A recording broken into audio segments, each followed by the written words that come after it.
জীবন্তের আয়াত নম্বর 26 এবং 27 বারাকাল্লাহু লানা ওয়া লাকুম ফিল বুরহান। প্রধান অতিথি বাংলাদেশের মানুষের গর্ব অহংকারী সেক্রেটারি জেনারেল কক্সবাজার 2 আসনের সাবেক উপস্থিত হয়েছেন বাংলাদেশ জামায়াত ইসলামের সম্মানিত আমির জননেতা জনাব মাওলানা আব্দুল সোবহান খান।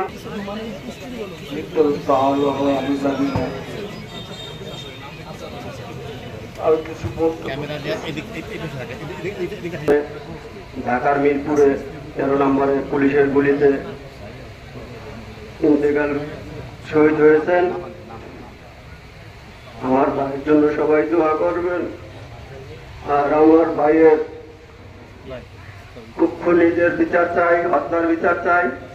আর আমার ভাইয়ের একটা মেয়ে আছে 14 মাস বয়স, ওর জন্য সবাই দোয়া করবেন।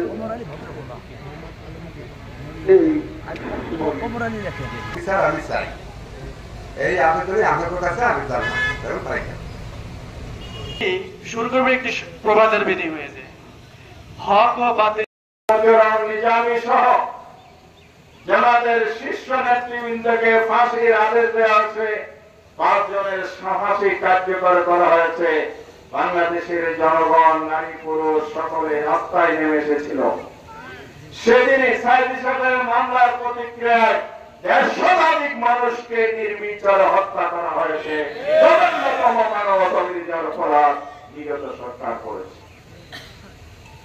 তৃতীয় গণহত্যা হয়েছে এই বৈষম্য বিরোধী ছাত্র আন্দোলনের সময়। সেই বর্ণনা নতুন করে দেওয়ার প্রয়োজন। এই অনুষ্ঠানের মত বিনিময় অনুষ্ঠানের সম্মানিত প্রধান অতিথি